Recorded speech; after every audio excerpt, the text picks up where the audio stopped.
മാങ്ങാപ്പഴം കിട്ടുവാണെങ്കിൽ മസ്റ്റായിട്ട് ഉണ്ടാക്കി നോക്കേണ്ട ഒരു ഐറ്റം കാണിച്ചു തരാവേ. ഇത് തണുപ്പിച്ച് കഴിക്കണം, അടിപൊളിയാണ്. പിന്നെ പഞ്ചസാര ഒന്നും ചേർക്കാത്തതുകൊണ്ട് ഡയറ്റൊക്കെ എടുക്കുന്നവർക്ക് ഒരു മധുരം കഴിക്കാനൊക്കെ തോന്നുമ്പം ഇത് ഉണ്ടാക്കി കഴിക്കാം കേട്ടോ. ആദ്യം 2 പഴുത്ത മാങ്ങാപ്പഴം എടുക്കാം. തൊലിയൊക്കെ ചെത്തി ചെറിയ പീസുകളായിട്ട് കട്ട് ചെയ്തിട്ട് ഒരു കണ്ടെയ്നറാക്കി ഫ്രീസറിലേക്ക് വെക്കാം കേട്ടോ. കുറച്ച് നേരം ഫ്രീസ് ആവട്ടെ.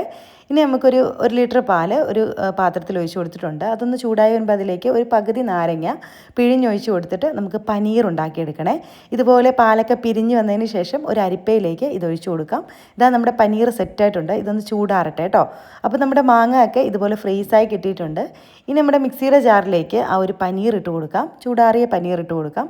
അതിലേക്ക് ഫ്രീസാക്കിയ മാങ്ങ ഇട്ട് കൊടുക്കണം. മധുരത്തിന് കുറച്ച് തേനാണ് കേട്ടോ ഒഴിച്ച് കൊടുക്കുന്നത്. ഇനി നല്ലൊരു ഫ്ലേവറിന് കുറച്ച് വാനില എസൻസും കൂടെ ഒഴിച്ച് കൊടുത്ത് നന്നായിട്ട് അങ്ങ് അടിച്ചെടുത്ത് കഴിഞ്ഞാൽ നല്ല അടിപൊളി ടേസ്റ്റി ആയിട്ടുള്ള മാംഗോയുടെ ഒരു റെസിപ്പി റെഡി ആയിട്ടുണ്ട്. ഇതിന് നിങ്ങളൊരു പേര് സജസ്റ്റ് ചെയ്യണം കേട്ടോ. പിന്നെ നമുക്ക് ഇതൊരു ഗ്ലാസ്സിലേക്ക് മാറ്റി കുറച്ച് മാംഗോസ് കട്ട് ചെയ്തും കൂടി ഇട്ട് കൊടുത്ത് തണുപ്പിച്ചിട്ട് വേണം കേട്ടോ കഴിക്കാനായിട്ട്. അപ്പോൾ എന്തായാലും ഒന്ന് ട്രൈ ചെയ്ത് നോക്കേ.